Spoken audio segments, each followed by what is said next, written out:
2007. We know that will grow at about 4 million a year in the U.S. And so if you project from 2004 to now, the red pie slice would be almost as large as the blue. And so we would be looking at quarters and quarters and a half. Well, of course, if there's a Y and a Z generation, there was a Gen X, and most people agree generally with this classification. The generation, baby boomers, Gen X, then millennials. One point we would like to leave you with is we need to be thinking about Generation 1 that are just now teachers, and millennials Generation 2 that are the students of these first group after computers. Well, let's talk about some things related to millennial characteristics in general. Most of you know they're the most diverse in U.S. history. They're by far the most wired, interconnected. But some things may not be so obvious unless you're a parent or a day-to-day pre-service teacher. They still dislike school. This is a chart in 2001. The bottom line is attitude towards schools based on 51 Texas school districts. It's about 10,000 students that are in the dots. And you'll notice it goes down and down and down until there's a little hook at the 12th grade. Well, and it drives other trends you can look at as well. So I would say we're still pounding creativity out of our traditional school children. And I would point out this hasn't changed a lot in the past 30 years. This was my major professor's graph done in 1971 based on Hawaii student population. Doesn't it look just about the same?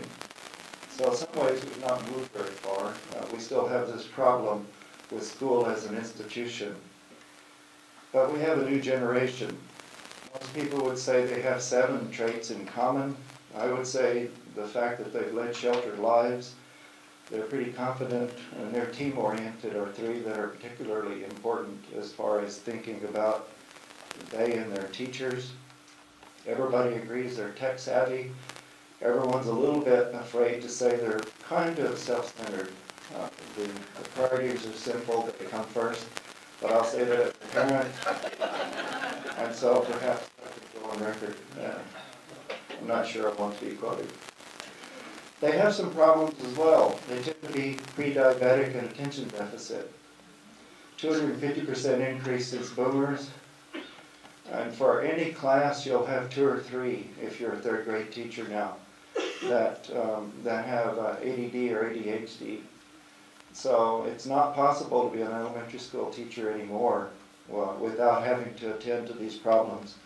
There are also some other things for the good of society. Even though they really believe in save the world, they don't really think that having a job or a career for more than a few years is important at all. It's a way to pay for your iPods. It's not necessarily something they would feel allegiance to. I think that most people agree, at least those of us in our position, that often Second Life is more reinforcing than the first for millennials. For them, active participation in anything is natural. Passive learning is almost impossible. I would add I've seen this change in my pre-service students over the past 10 years.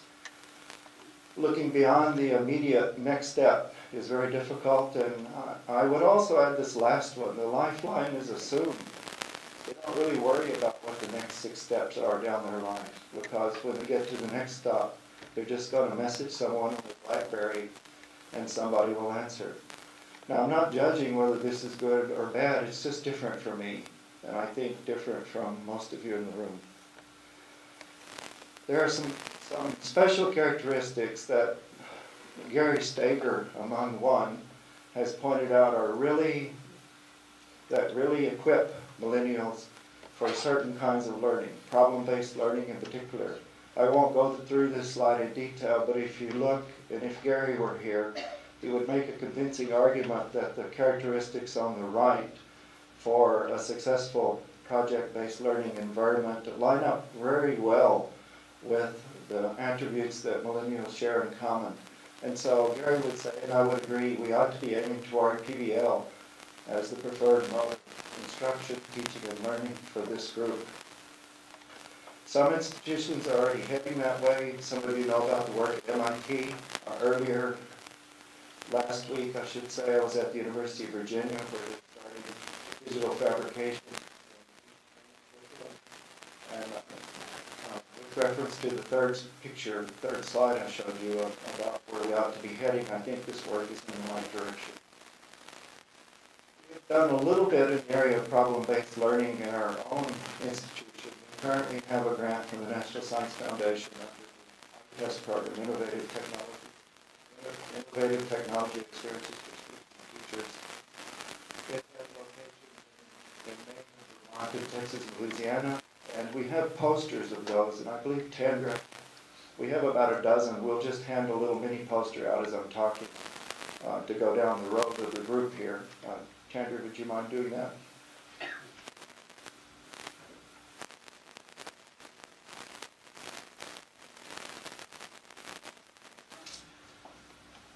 Well, what happens here is we have middle school students monitor standby power in their home appliances. So their Xbox 360, for example. Some radios consume almost as much power when they're on as when they're flipped off these days. Plasma TVs are notorious for keeping the heaters going, so even when it's switched off. In fact, when we presented this at NSF about a month ago, the hotel was billed as going green. So I brought my own monitoring device and measured the big screen TVs, and each one uses 4.5 watts in standby, so it's like 3 hair dryers going at 1800 watts full blast all the time in the one hotel. So people don't realize how much energy is being used or wasted. But the kids love it. It's active learning, it's problem-based learning. They're working on a real problem. We're also trying to practice what we preach about. We need to teach adults to work with students in order to have the students learn in an apprenticeship role. I would point out that these are my pre-service students. They're 21 and 22 that we've run through the same thing, and we find that they're not very different from the 6th graders, and that's my next point. This is a quote from Tandra. I'm glad she said it so I could quote it. Our teachers that are going to be teachers in year 2, they expect their students to pay attention when they're in front of the audience, but they don't expect to pay attention when they're out, when all of you are sitting. And so I predict there'll be a little disconnect for the generation of millennials when they're out there. Tom mentioned a lot of these retirement rates, attrition, churn, so I won't go through that, but I'll just point out some attitudes that we've measured among our teachers and our students for STEM. If you look at these 3 categories, on the left is pre-service teachers. They're sophomores and juniors in each group, for example, perception of science or math. On the right is 6th grade students' perceptions, those 2 black bars. In the middle are NSF project directors, and then site participants, those who come to our conference, and also the teachers of these 6th grade students.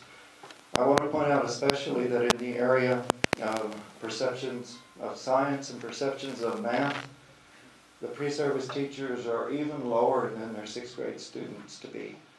So I guess we would say, Houston, we've got a little problem.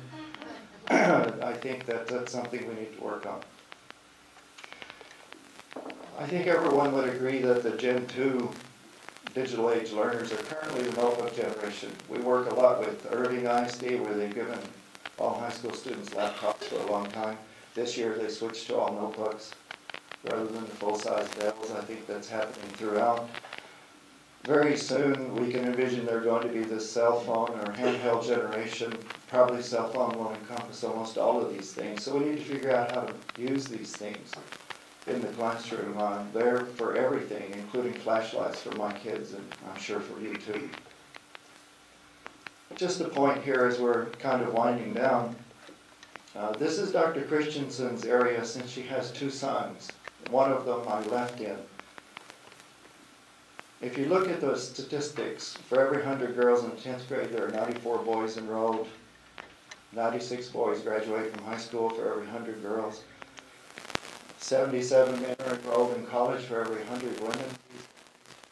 62 men earn a master's for every 100 women that earn a master's these days.